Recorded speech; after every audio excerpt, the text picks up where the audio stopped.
Why dark spirits need blood sacrifice? Why dark forces depend on sacrifice? On any hell plane, as Earth, for example, living beings make sacrifices to fuel their intentions or to succeed in their ways. Even in the physical realm, when you kill to eat, you make sacrifices. For the subject, evil comes upon him or on it, and for the predator, he has gained something good. Yet, the energy that drives this thing that seems like necessity is a dark force. But there are diverse rituals of sacrifice. Why are they necessary? Remember that everything in culture is a ritual. It is a mindset cultivation. It cultivates a mindset. A cult is a complete persona, much like what you call a possessing demon. The only way to be changed in the twinkle of an eye is to accept a cult, for it now becomes what you are. You live by it, and these rituals exist not only to justify the act, but to make the act into a conventional norm. A simple way to explain the cult or the ritual, any ritual, is as a mind fuck. Now that was necessary. Trust me. A simple way to explain the cult or the ritual, any ritual, is as a mind fuck. To explain this, we will cast our eyes on the reason why they named the Bible after the male testicles as testaments. The ritual, symbolic or not, is simply to incite, prescribe, or cultivate a truth to the spirit, the mind, or into the cosmic heaven of the subject. Mind is power over the reality. When your spirit accepts a truth, that truth becomes you. The male sexual organ impregnates. There is the objective alpha ego and the subjective earth feminine vessel. The Bible is a dictatorial force, a testament that impregnates the thought process and conceives the prescribed or new norm for the being. I hope to speak this sorcery to you in simple ways to make it clear. I have to explain. I have to explain your nemesis to give you a fighting chance. The fishes must have a choice, for the fishers are empowered. And where the hunting is one-sided, the sea becomes scanty. The realm is being overfished by lower gods, and higher ones must make new legislations. It is too much greed down here. You take too much you take. So you kill a ram and you make sacrifice you think you need. Your children go missing and someone makes sacrifice they lust for as much as you and think they need it. There are all these levels to a food chain. Those that came upon the earth because of the Emmanuel monsters did create a mean order of sacrifice when they started to tear the flesh of each other, or to make animals, including smart dogs, as a means of hunting for blood prey. I pray, I pray it is, just like the word you use when you talk to your God. Who then is your God? The only dealing a predator has with the prey is that it surrenders to him and be the prey. That is what you do, bowing and groveling, surrendering to another entity as God just because you were physically defeated and will be begging to not be food. I explained this. I explained it so many times, and you still think you don't know. Conveniently, you do not know that you can simply talk to Almighty God without having to be the prey. Children, speak to your parents without groveling or bowing at the knees. This is not disrespect. It is being in their acceptance of you. Parents, you will not want your children to bow in surrender before you. It is not how you deliver to them your love. But at the higher realms, higher energies, watch and found this favor with blood sacrifice.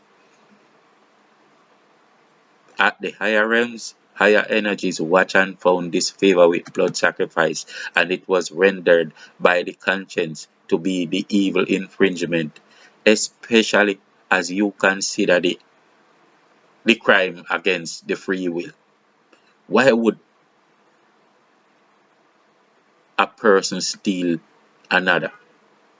Why? Why would a person steal another?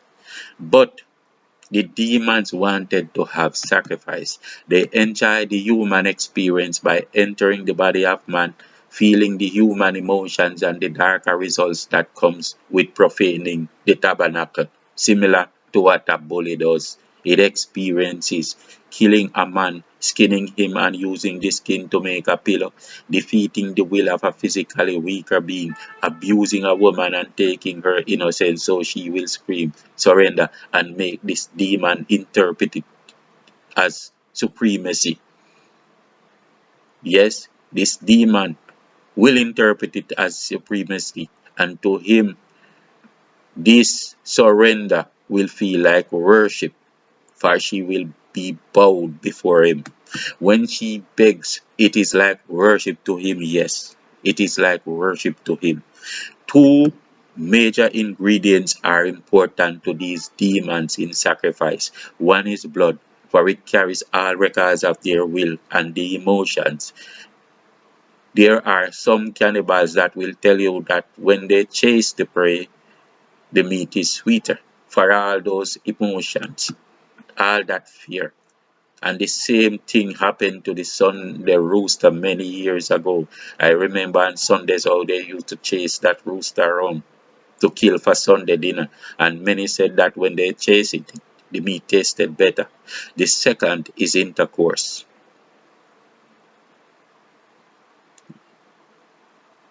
So we did blood, and the second is intercourse. For sex is the highest divine ritual that crosses over to create at the highest degree. Sex is the highest divine ritual that crosses over to create at the highest degree in spirit. Therefore, everything in cultic form is about sex and blood. The name dictator is a term that speaks to impregnating them against their will. Another companion word for the dick is testament. Although the rod and the staff will also be favored in the dictatorial league. When you want to make the dark things into the norm, you must cultivate them by use of culture. Even to the purest individual, you can implant a demon.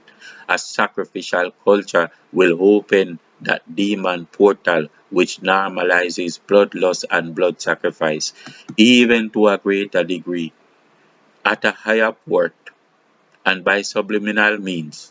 It will effect an agreement with death from the ignorant subjects.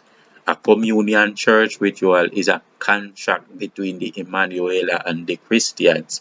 It is an agreement with death. They are become one in communion with the demons.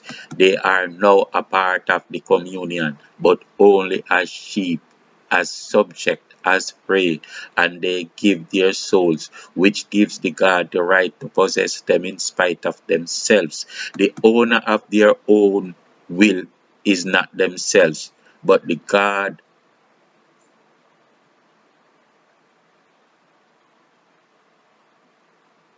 The owner of their own will is not themselves, but the God, the demon they beg to possess them. This is the message that the demon will send to the eaters in his defense. It is like stealing a property but having someone sign a piece of paper in ignorance in order to protect yourself. No one who has just sacrificed the Son of God can complain about his children being sacrificed. The sheep, as mankind, was never one to love to shed blood in the beginning, but as these spiritual portals opened, they affected his physical being. Sex addiction was spread a lot by cartoons, but who saw it in practice?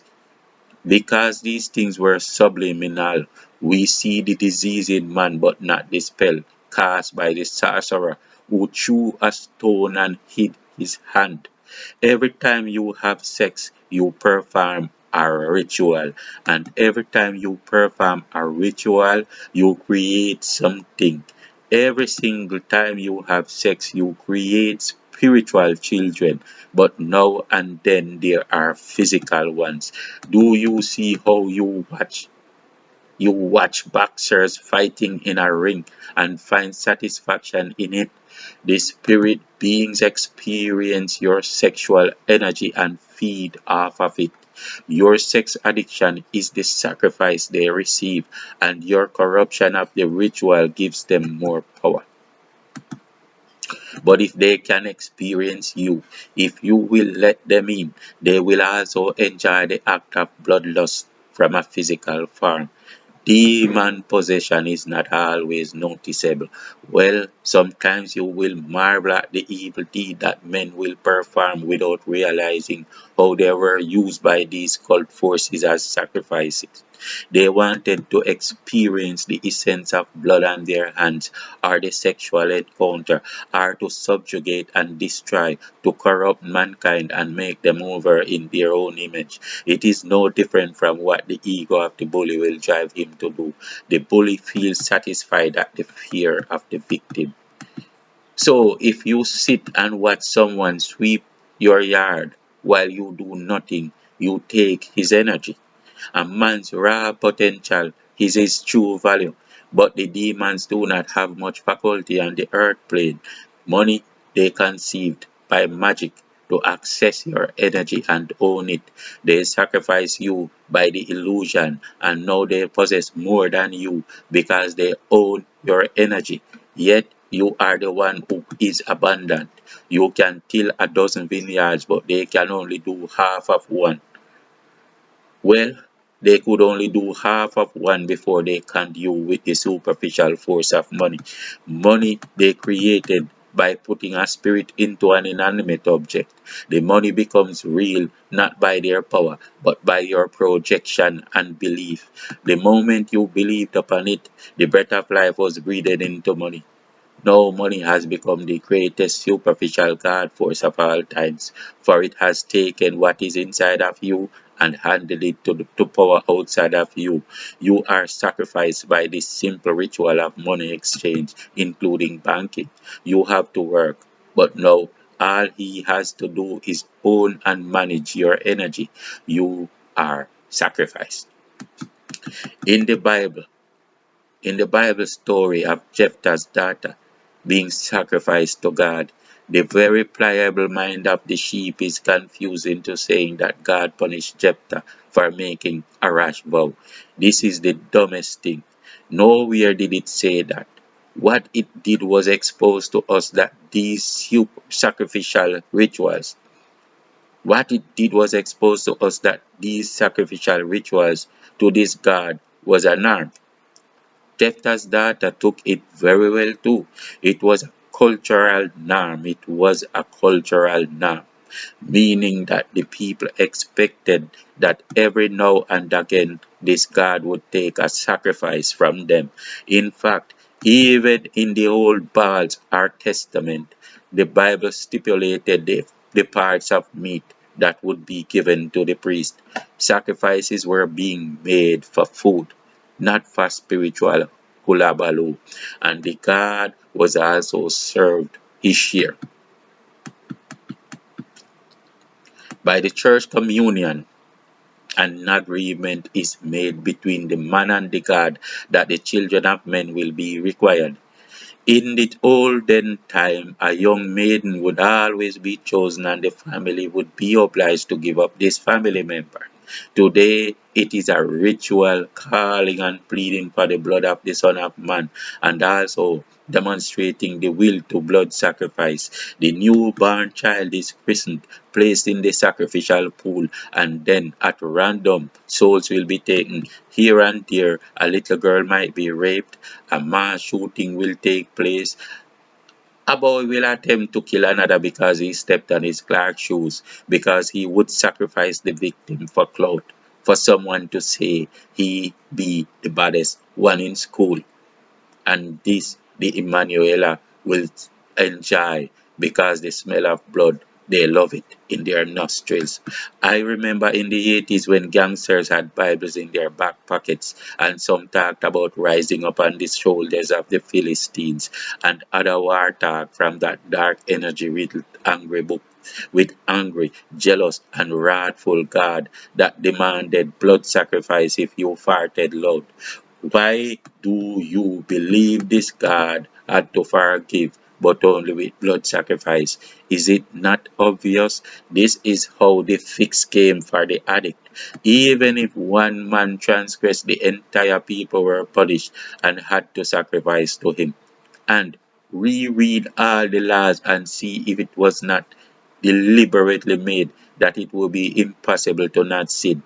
If a woman was raped by a man, and that gave him the right to pay her parents for her, would it be justifiable for her to behead him as David did Goliath or not? Could she be wrong to defend herself? Even if this God made laws that said otherwise, I would be a fan of hers in such a case though. She has to defend herself because the God was setting up the society against her, and a man could rape her and then pay her father for her. These rituals opened demon portals, and the blood that was pleaded to cover all, to wash the streets, and to make all be as white as snow will come, but it will prove to be a nauseating red stain instead. Red blood cannot wash white as snow. I said shit is not sugar, and if you smell it, you will know. Those that will challenge this truth, trying to say all kinds of nonsense, like for example that SHIT spells sugar, even when the fact is obvious, will see the torment of souls they crucified in their arrogant stupidity. The preachers and clergymen that have their heads up their fart holes, watching their flocks destroyed, but being too proud to do right, will come to know the Almighty God. But I am not talking about Emmanuel monsters that they sing about in church. They will see who will be on the cross for them to go nearer in their bloodlust. They will see where the precious bleeding side will spurt, but this time, because the shoe is on the other foot, they will cry for justice, for sanity, and for the ceasing of all human sacrifices. How much sympathy can we hold for them when they do all to sacrifice us too? Bloodshed is not a pretty thing. Just because we are the ones on the cross today does not give you fear justice to fail and empathy today for us, tomorrow for you. Peace out.